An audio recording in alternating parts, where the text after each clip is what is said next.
is thank you to both Mark and Helen. And Mark, it's over to you. Thank you very much. I'm just sharing the slides, Mark. Thank you, Suzanne. Great, thank you. Thank you, Suzanne, for that introduction, and thank you for letting us come and run one of your webinars. It's really nice to be here and to be able to do this. So I'm Mark Pont, as the slide and Suzanne said. I'm part of the senior leadership team within Office for Statistics Regulation, or OSR as we call ourselves. My responsibility primarily is to head our assessment and compliance check program, which is our main regulatory tool, which I'll talk to you about in a moment. So the way we're going to handle this is I'll give a bit of an introduction to who we are as OSR, because there'll be folk on the call who are perhaps not so aware of us, and then Helen will take you through the interesting stuff. So if you could move on, Helen, that'd be brilliant. And again, this is the classic Chris Whitty moment, isn't it, from COVID? You know, the next slide, please. Which it's a bit clunky, but it's probably more reliable than trying to stop over halfway through. So who are we? OSR, we are the regulatory arm of the UK Statistics Authority, and our role is to promote and safeguard the production and publication of official statistics, which are those that are defined in legislation as being produced by government departments and a whole range of other bodies, including Data Cymru, which Sam was telling me earlier is listed as an official statistics producer, although it doesn't yet produce any official statistics. But we don't produce any statistics ourselves, and we are completely separate from ONS, the Office for National Statistics, which many of you will have heard of. So in our regulatory role, we are as independent of ONS as we are of any other statistics producer. And it's a slightly complicated arrangement. If you could move on a slide, Helen. So this is a picture of the UK statistical system, which has been like this since about 2008. So the UK Statistics Authority reports into, so we're non-ministerial, but we report into both the UK Parliament and the devolved equivalents, although most of the scrutiny of our work takes place in the UK Parliament through the PACAC committee. But then within the legal entity of the Stats Authority, this is where it gets a bit complicated. So we are part of the same legal entity as ONS and the National Statistician. So the National Statistician is responsible directly for ONS, also has a professional accountability for official stats produced in all other government departments and in the various devolved administrations and the sponsored bodies within those administrations as well. So the National Statistician is it reports into the Authority Board in the same way that our Director General for Regulation reports into the Authority Board. So it's a slightly imbalanced thing. So it's essentially an overall authority with two arms, one of which has got about 4,000 people in, one of which has got about 40 people in. So it's unbalanced in that sense. But we do like the fact that we've got kind of equal billing in the board. So if you could move on, Helen. So this is where, oh, should we have a slide on, sorry, I think we've gone too far, on our vision?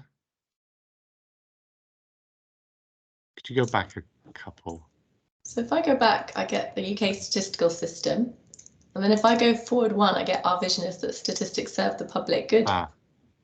Yes, is that the one where sorry, I think mine, I wasn't synced with you. I think I am now. So, right, our vision, we'll try to make this, it'll become a terrible amount more professional when Helen gets involved in this. Our vision is that statistics serve the public good. And our strap line is that in a world of abundant data, we want people to have confidence in statistics produced by the public sector. And this is where there is we have over the years, I think, slightly broadened the boundaries of our precise legal remit, and I'll talk later about some areas where we do get involved beyond that. So this means going beyond the traditional idea that government statistics are just to serve the government of the day and policymakers. There is obviously a huge amount of value that statistics can offer to a range of organisations and right down to members of the public. They inform lots of debates, lots of thinking, lots of decision making, even down to which hospital you might choose or which school you might choose for your children. These are all decisions that could be informed at an individual level. And we have this kind of mantra that statistics should be produced in a trustworthy way and be of high quality and provide value. So if you could move on, Helen, we have this foundation. Our foundational document is the Code of Practice for Statistics, which has these 3 pillars. So trustworthiness is about providing usable evidence that allows others to check whether you're trustworthy as an organisation. Then if you flip the next bullet up, statistics should be the best available measure, and essentially the acid test here is that they shouldn't be materially misleading. They should represent what they claim to represent. And what value means is that statistics should help people answer their questions. So there's quite a lot of detail underpins this in the Code of Practice. It's a great document, not just for official statisticians, but for analysts in different spheres. So I would recommend you perhaps go and have a look at that. It may help to inform the work of other analysts across the audience here. So if you could move on again. So our role, we have 3 main things that we do. We consider how statistics are produced, so that's about upholding the trustworthiness, quality and value.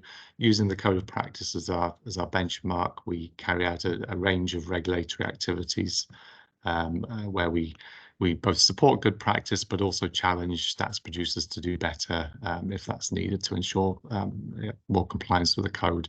And we have a range of projects from quite small rapid reviews through to quite large scale assessments. For example, the censuses across the different nations of the UK. Those are some of our biggest assessments, and we've just recently completed the one in Scotland where National Records of Scotland published its census estimates last week. I guess some of you will be aware of.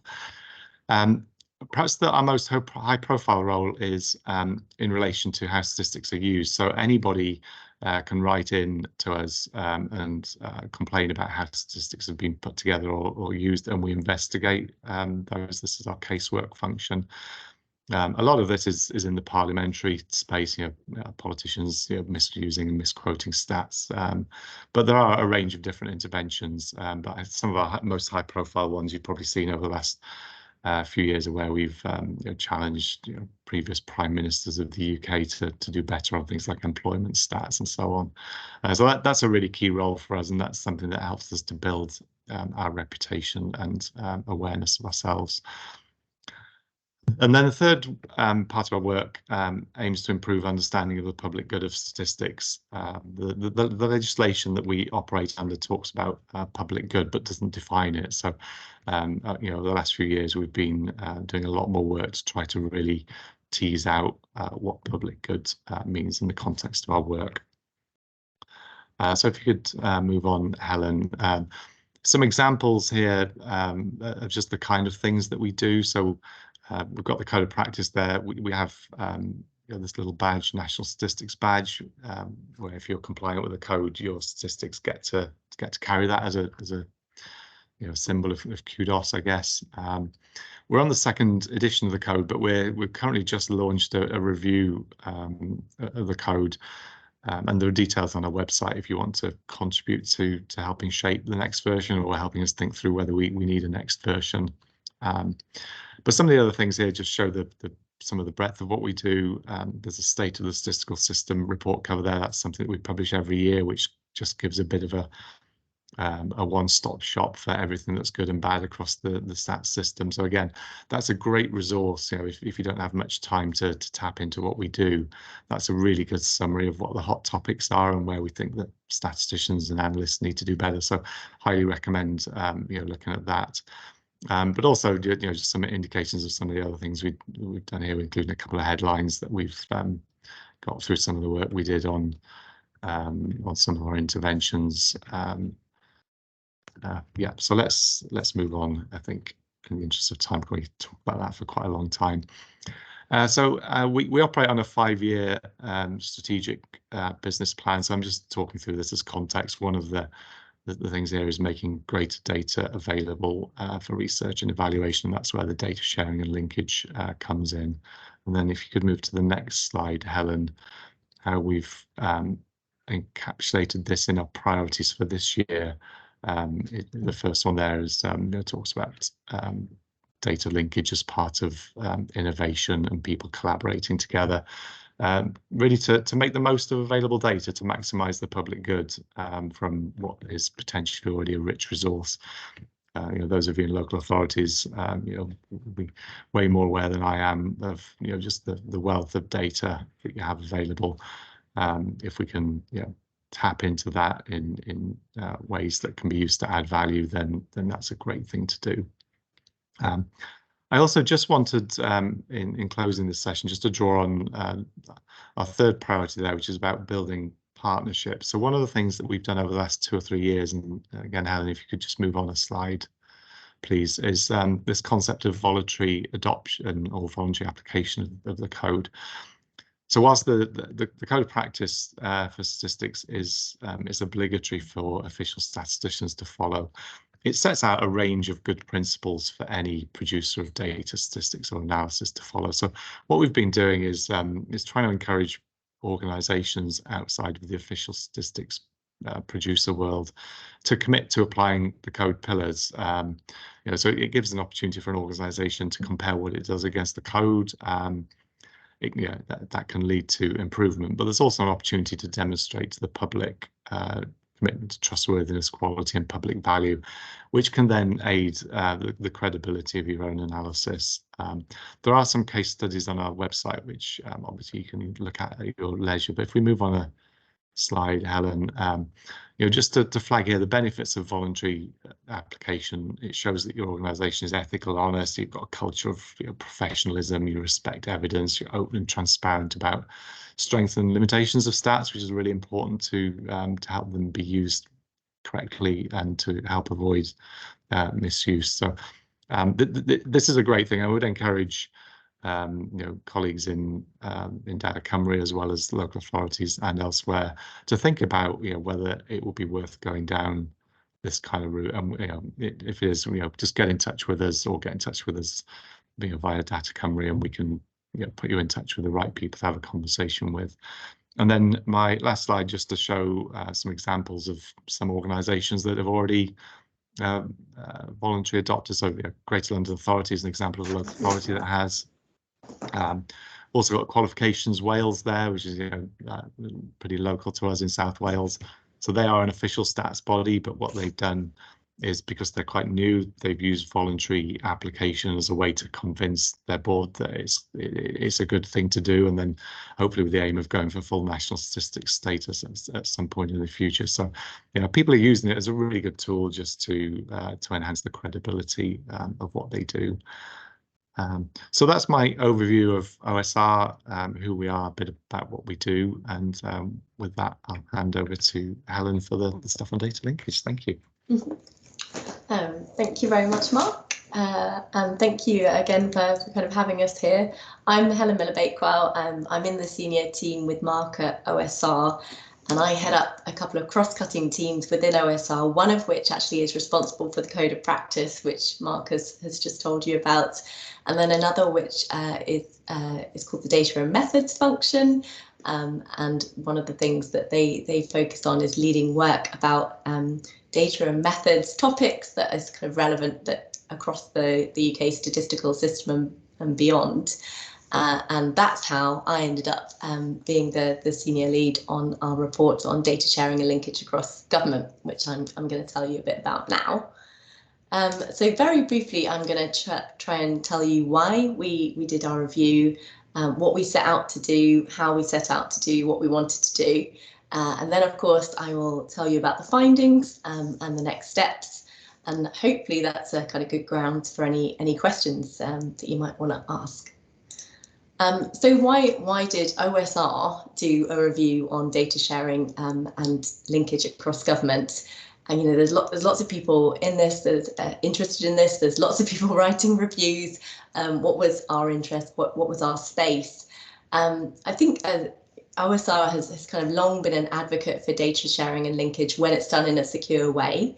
I think that comes from a kind of fundamental belief that data is more powerful when it's linked and when it's made accessible, again, in a secure way to a wider audience for analysis, and it can kind of offer more insights and better fulfill its potential to serve the public good, like really answer the questions that people need answering.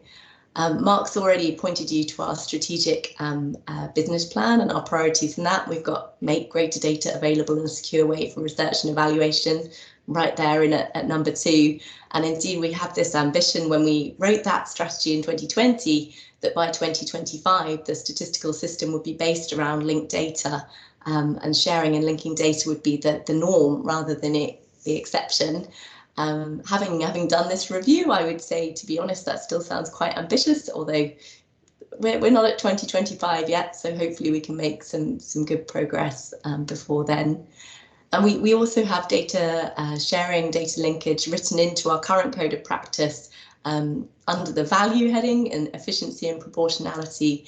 And again, kind of encouraging people to take the opportunities they can to reuse data to kind of reduce the need for additional data collections wherever possible and get the most out of the data that the organisations have.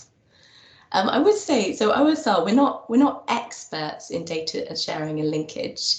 I think we would see our role more as kind of championing and advocating for data sharing, data linkage, and kind of hopefully helping to convene people that work on these areas and to help catalyse and bring about change, enable data sharing and linkage, which kind of hopefully will become clearer as we go through the report and our findings. And that was the kind of the general context for why we did the report. The kind of more specific context of like why right now. We actually did a couple of reports on data linkage in 2018 and 2019. And since then, there's been quite a lot of change in the kind of data research landscape. And we thought it might be a good time to revisit the topic. A few examples on the slide I'm showing now, the powers given to the statistical system via the DEA, the Digital Economy Act, have kind of become a bit more embedded and are helping to unlock access for data sharing and linkage across some parts of government. We've seen the rise of ADR UK. I don't know if people in the audience will know of ADR UK, but they have been kind of supporting linkage and sharing of administrative data sets within and across organisations in all 4 UK nations, and are helping to make them available to accredited researchers both within and beyond government in a safe and secure way. There's been some like fantastically interesting kind of projects and analysis coming out of there. The integrated data service is being developed as a cross-government and external researcher service. Holding data, the vision is to hold data from all departments across government, which can easily be linked and drawn on. And then, of course, the pandemic provided a stronger impotence to share data than perhaps had been seen for a while, kind of showed that things people thought were difficult could be done. And then finally, we've kind of got the social context of growing body of evidence that actually some people in the UK kind of want and expect data to be used, their data to be used when it's kind of done securely and transparently. So yeah, there's kind of all these factors that are changing and potentially enabling data sharing and linkage across government. But despite this, from our own regulatory work and from kind of keeping an ear on the ground of all these discussions going on around data, we know that there still remains areas of challenge. So the report was very much aiming to kind of take stock of data sharing and linkage being done for research across government. And then we hoped we would be able to kind of point to recent success stories, case studies, to kind of help people see there is a way to do some of these things that might feel difficult, and to kind of help people confront ingrained challenges. And we wanted to try and get people thinking a bit about the consequences or the possible consequences of not taking action to erode some of the barriers to potential data access, data linkage. I think maybe in government, but probably also like us in life generally, Perhaps we have a human tendency to focus on the risks of doing something rather than the risks of not doing something. And I hope the way that we've written the report can kind of help people to think a little bit about the risks of not doing things as well as the risks of doing things. The intended audience for the report was really those within government who have or could have a role in facilitating or delivering data sharing and linkage. So how did we do it? My team, it wasn't me personally, my team spoke to a range of stakeholders from across the public sector, including government departments, cross-government, people working on cross-government linkage projects, trusted research environments that provide access to data, people working in the devolved administrations, data partnerships, government researchers. We were trying to cover the people who kind of who were doing linking, who were using linked data sets, who provide data to be linked but not necessarily doing the linkage themselves, who are kind of have oversight of data and linkage but not necessarily doing the work themselves. So kind of capturing people at all kind of stages of the process and around a data sharing and linkage project. And as it says on the slide, we tried to have a broad representation of the devolved administrations, researchers, academics, and different domains. And we were asking people about the current barriers they could see to data sharing and linkage, as well as opportunities and hopes for the future. So we published a final report in July. We've got a link on the slide there. Please do give it a read if you're interested after this, and get in touch if you'd like to discuss anything in it. We're not expecting the report to be the final output or outcome. We hope to use it. We're starting to use it as a platform to engage kind of across and beyond central government, working with others to hopefully help realise some of the recommendations we make in the report. And kind of relevant to this audience, and I think as Suzanne already said, the report does focus on sharing and linkage within central government and the devolved administrations. Now, we suspect that most or many of the findings could be relevant for wider public sector, I mean, including local government, but we're very interested to hear from you, from this audience, like whether the findings and the recommendations resonate, or if there are different challenges or even just additional challenges that you might like to put on our radar. So yeah, very interested to hear. And the final report has two sections. The first section is very traditional. We basically recount like the summary of what we heard across our interviews and kind of wider reading, and we try and summarise the barriers and the opportunities we heard of in respect to data sharing and linkage. We give a few case studies and what can be kind of learnt from them for others. And we make 16 recommendations that, if realised, would enable greater data sharing and linkage for public good in government. Chapter 2 is a bit less traditional, at least it was a new thing for us. And here we try and look at the future of data sharing and linkage in government. We present these 4 possible future scenarios for data sharing and linkage, which are set 5 years from now. Future scenarios, like they're definitely they're not predictions, they're kind of stylized versions of possible futures. And what we're trying to do by using them is to do this thing of bringing out the impact of public good on acting on or not acting on current barriers that exist to data sharing and linkage. So as I say, we've got 4 possible future scenarios, and in each one, public good is being served by data to a greater or lesser extent. And to kind of support and illustrate those further, we've developed these 3 imaginary personas, which outline the potential experiences of an academic researcher, a government researcher, and a service coordinator working in a charity sector, if they were trying to kind of do or use data or linked data.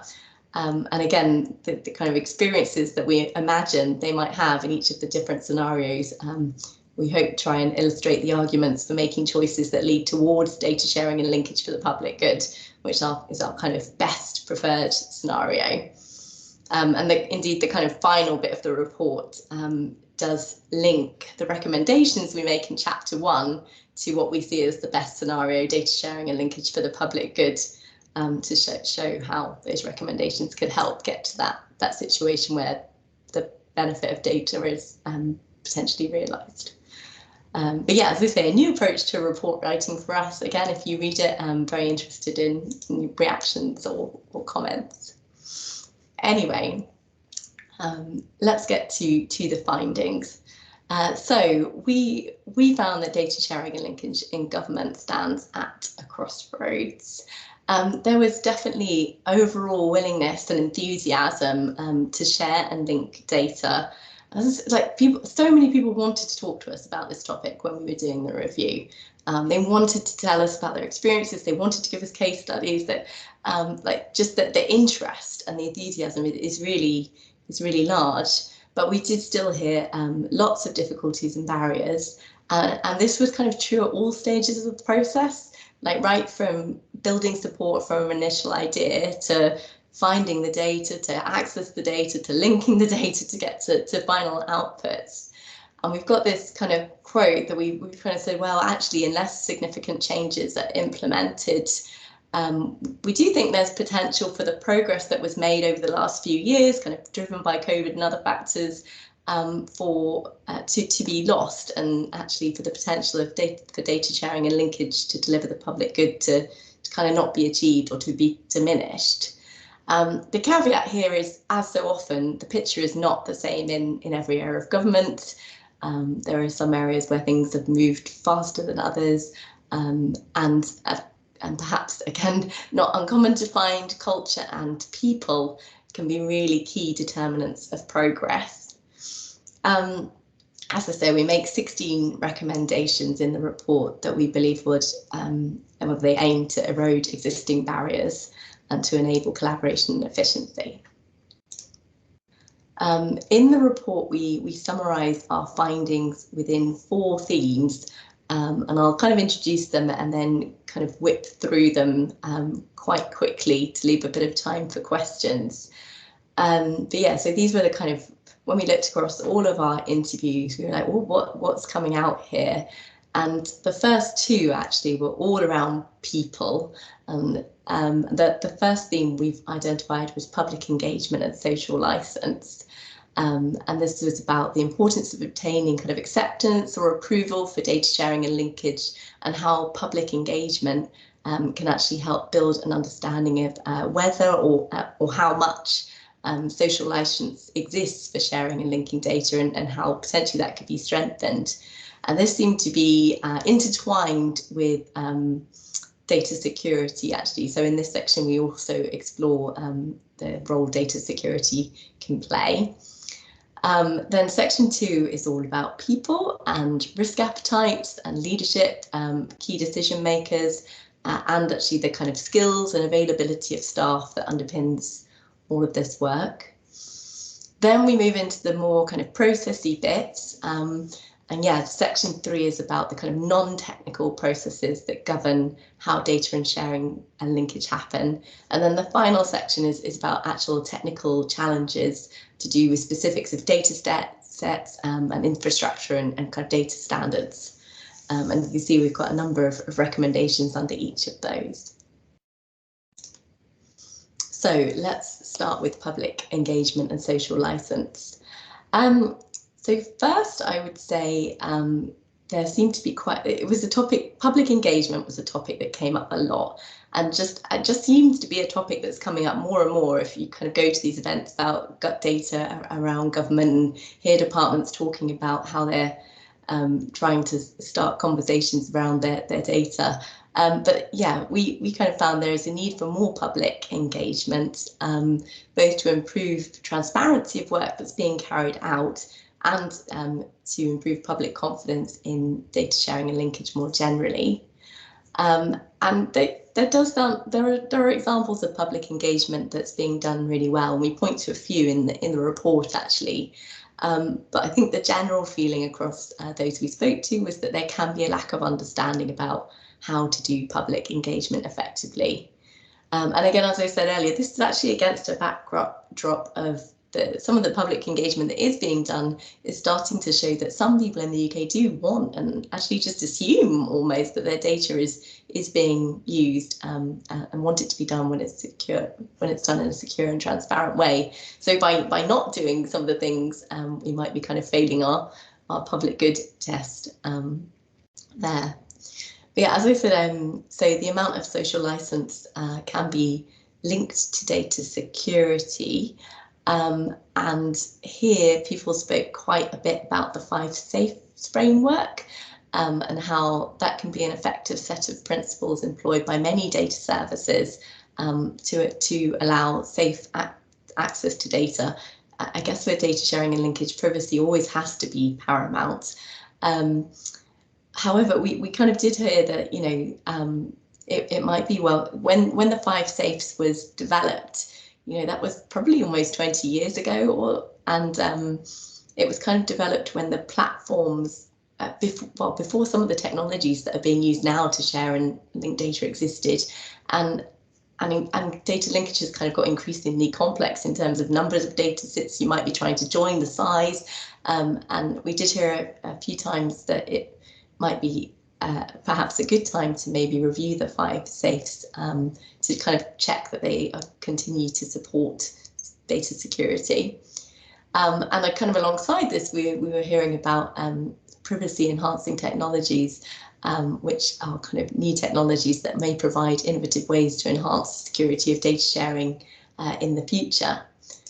And our findings in this section kind of led us to 4 recommendations. 2 around public engagement and social license. The first, that actually, you know, government needs to be aware of public views on data sharing and linkage and to understand any existing or emerging concern. And we kind of point to the tracker survey done by CDEI and kind of say that things like this need to be maintained and enhanced to kind of keep a pulse on basically what does the public think about data sharing, data linkage, and similar topics. And then we've kind of said that,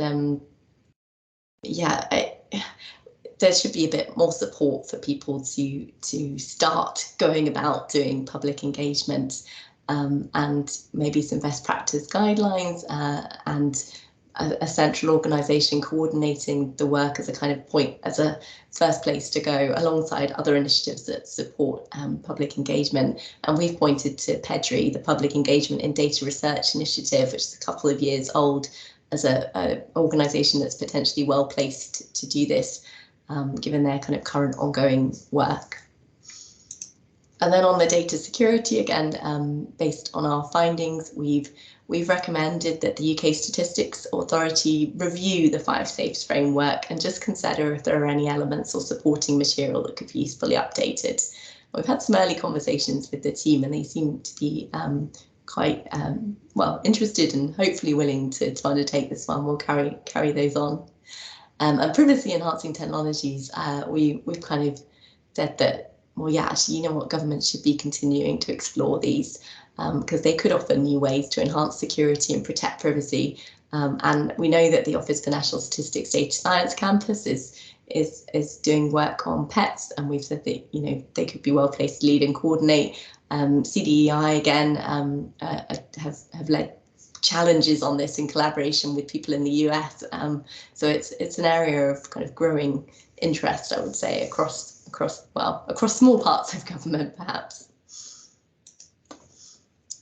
Right, let's go on to people. It is funny talking to a blank screen for so long, but hopefully you're still with me and not asleep.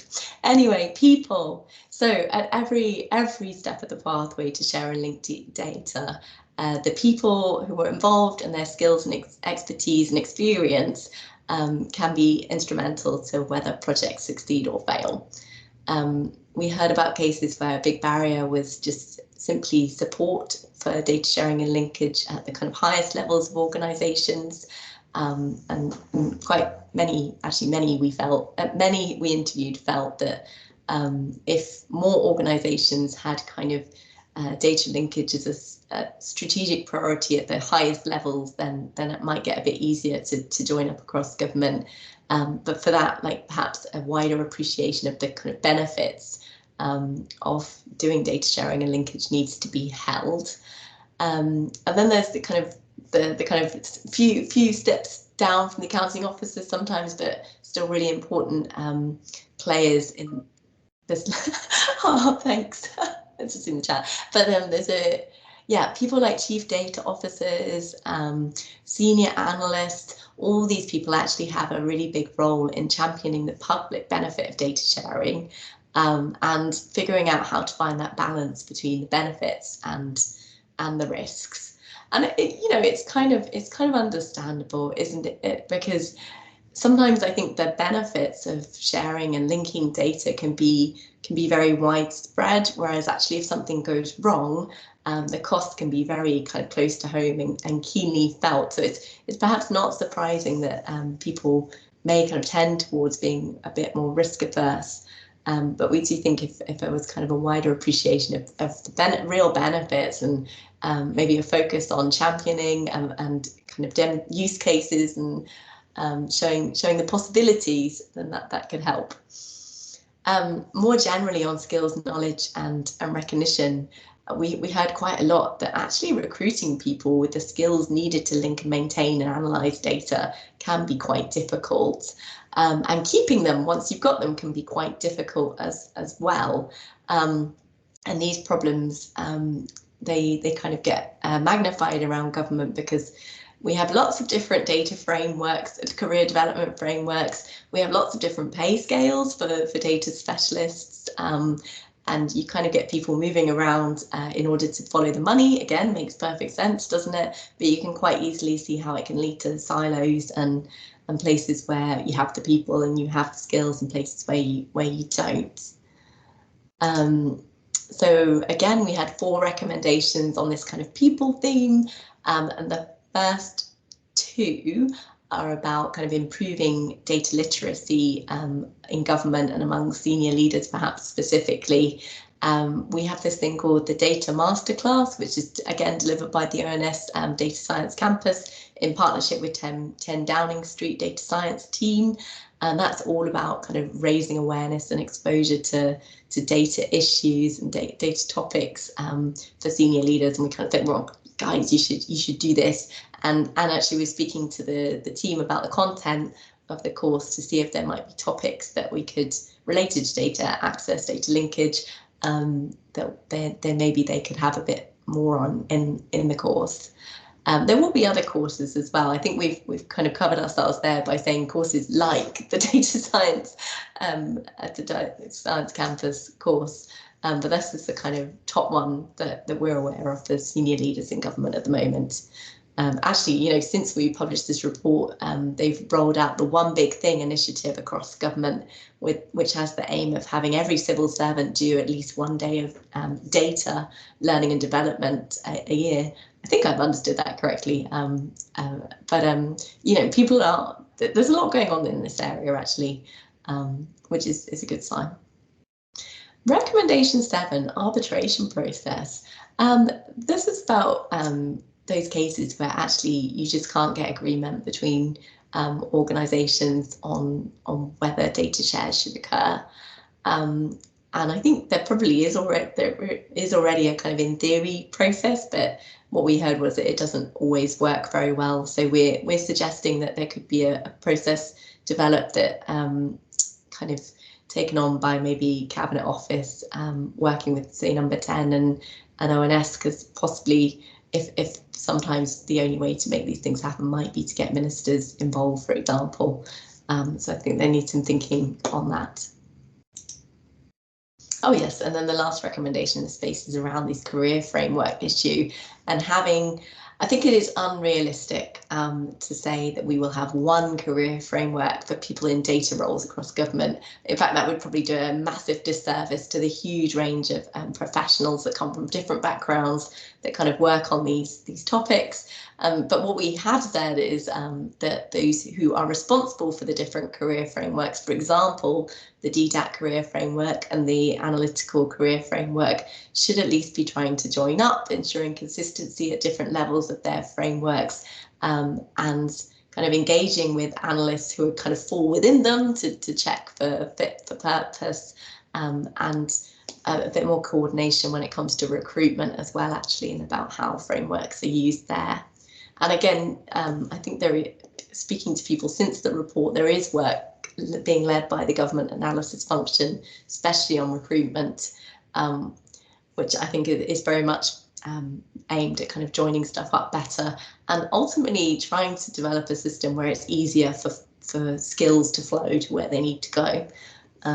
So maybe something to write in our follow-up report, which you'll hear about at the end. Section 3, processes. So here we had a few topics. And again, this is kind of the, when you need to do some data sharing and linkage, you need to be able to know what data you're going to use. You need to know how to access it. You need to understand the legal gateways that you might need to use to be able to legally access it. You need resource.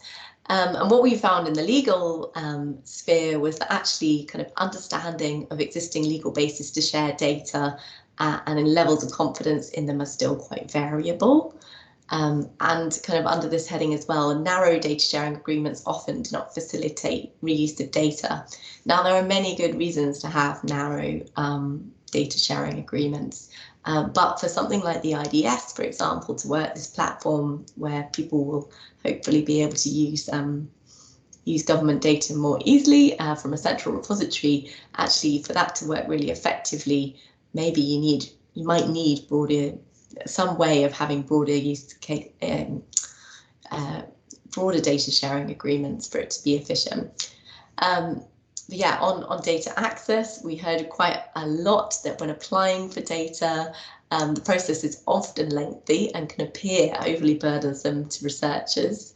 Interestingly, when talking to the platforms, they did not feel it was overly burdensome. They often felt that it was, they needed to ask all the things they asked for various reasons. And you'll see one of our recommendations actually just points to clearer communication on both sides in that respect.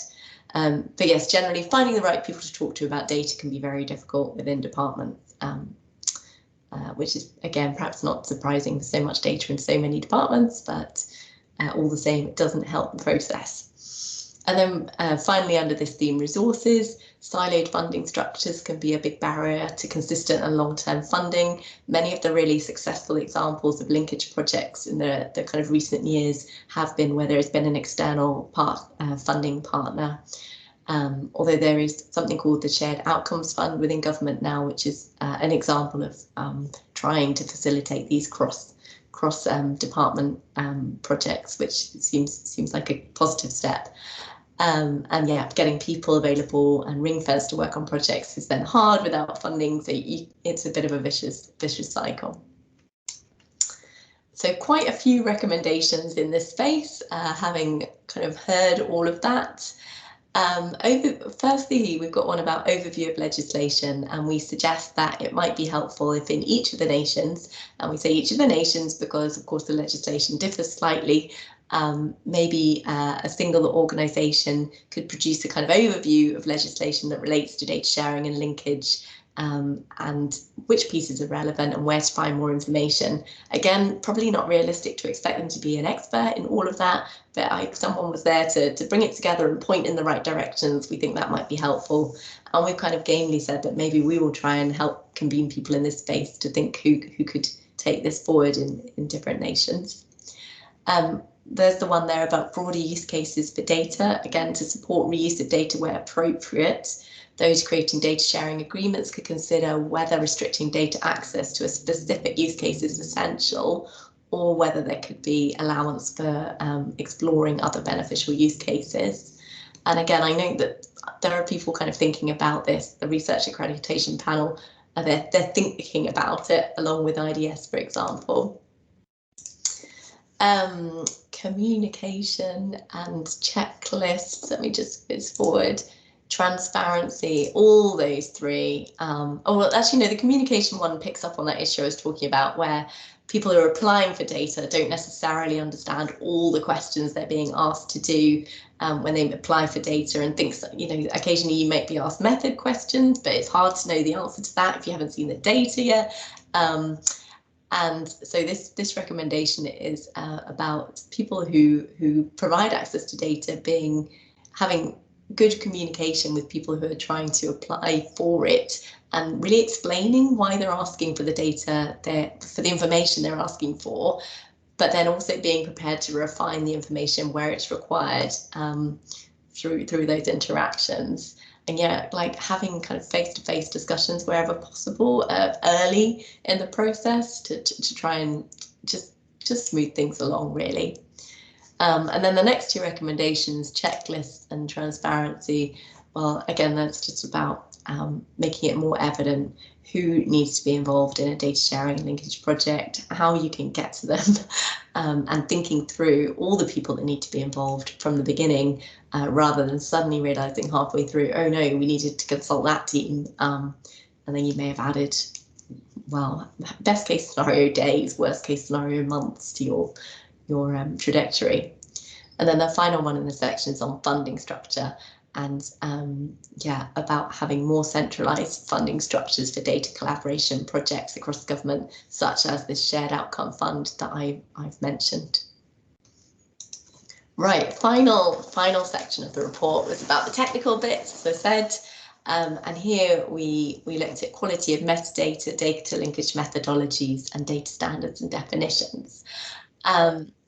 And again, I think here it's a kind of message really of inconsistency.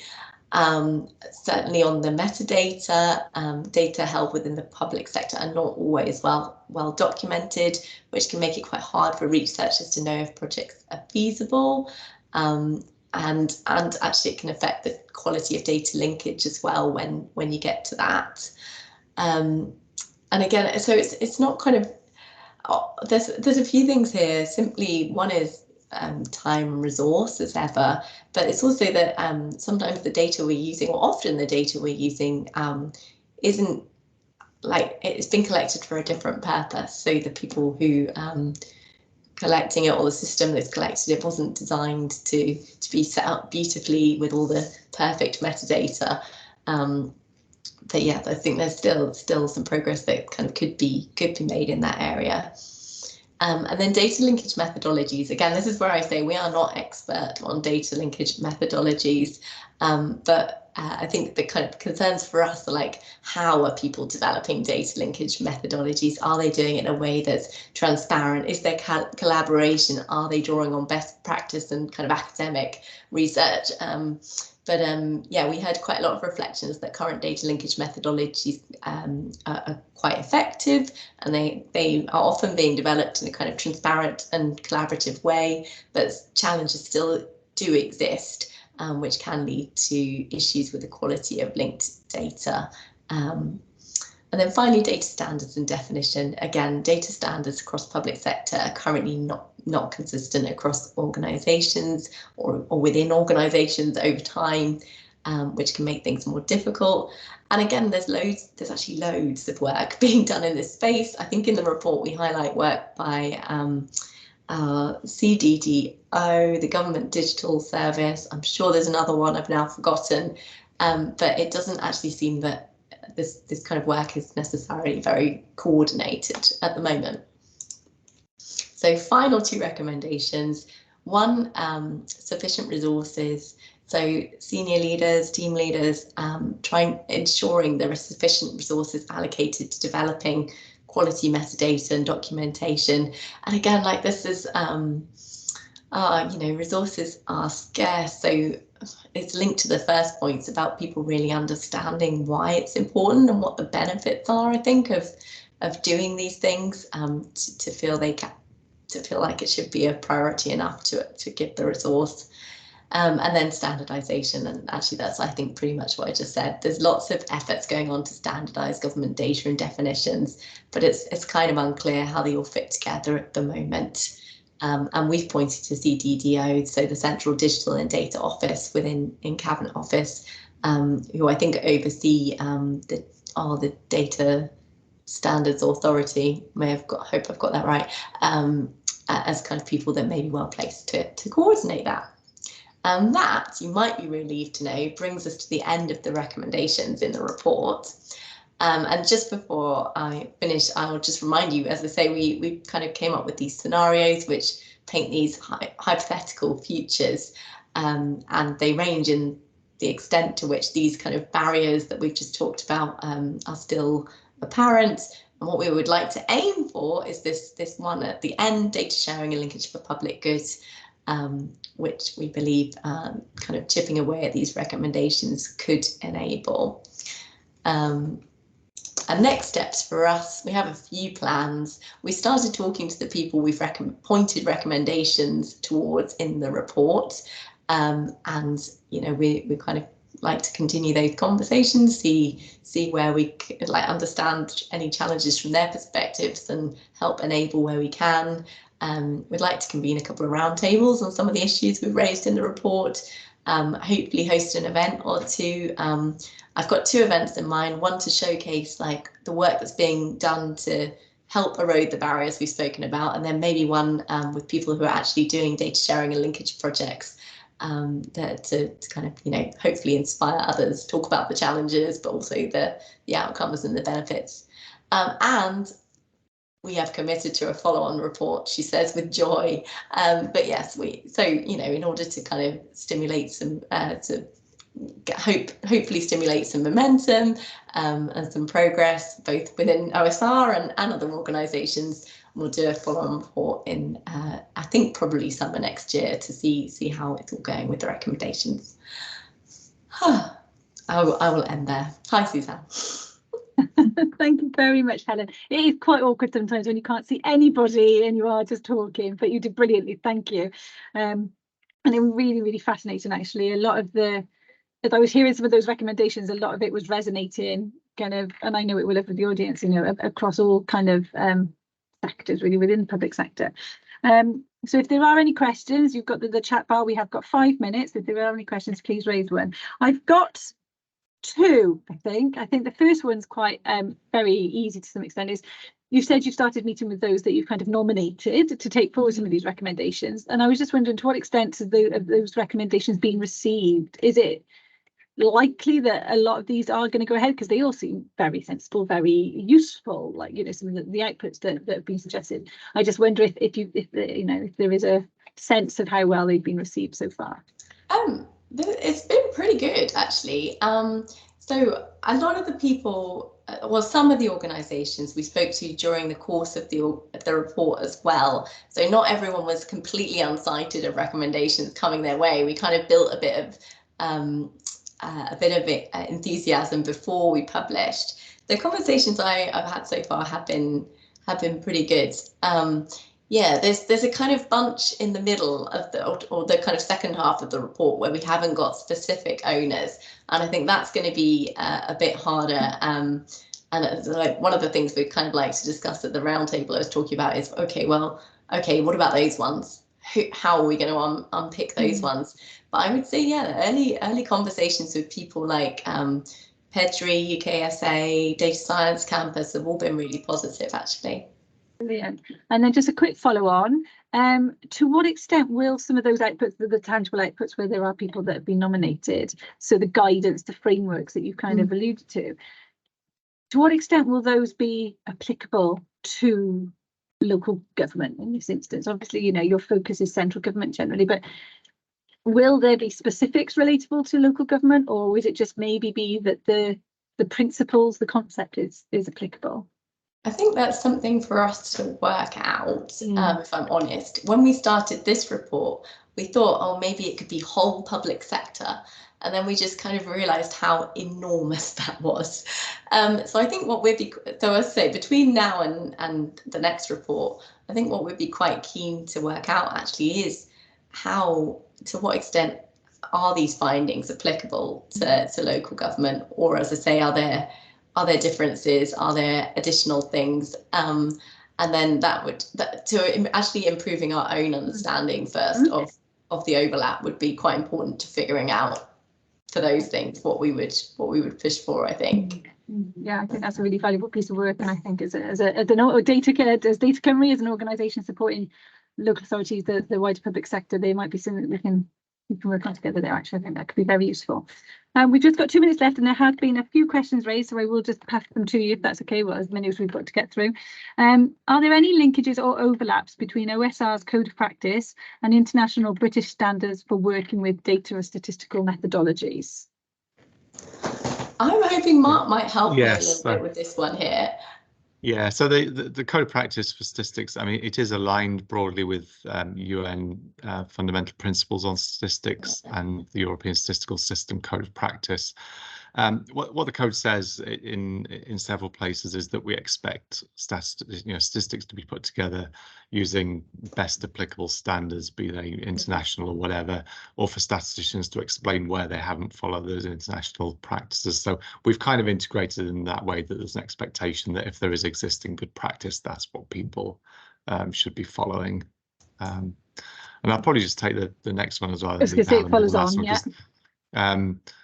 So not necessarily from this report, but the code of practice is 5.5 years old, so we are just starting a review of it at the moment, just to make sure it's up to date and make sure it's working. So we'll be feeding in views from our own work, from stakeholders that we're speaking to, and anybody who cares to get in touch. So again, just a bit of a promo for that. It's on our website. It tells you what we're up to and how you can get in touch, how you can engage with us either by email or some seminars that we're running and so on. Fabulous. Thank you very much. And then I guess, it's 1 o'clock, so we do need to finish, but just I guess a quick yes or no. We were asked, did you engage with regulators when carrying out those search, and will they be included in future timetables? We certainly engaged with regulators with OSR. We also engaged with the Information Commissioner's Office. I'm not sure if you're thinking of other regulators. Again, if there is someone you think we missed, absolutely happy to try and talk to them for the next round. I'll copy in. I think I can do this. We've got an annex in our report which tells you who we spoke to. And yeah, please, if you think, oh, you missed that organisation, let us know. Offer. No, we didn't speak to them. No. Well, it is 1 minute past 1, so I am going to draw a line under this now. So thank you both ever so. Oh, gone on to mute. Gone on to mute. Excellent. That's a brilliant way to end the session, isn't it? Just to say thank you both very much for joining us. I'm going to draw a line to it now. And thank you to everybody for attending. And we will see you all at the next one. Thank you very much. Cool. Thank you, everybody. Thank you. Bye-bye.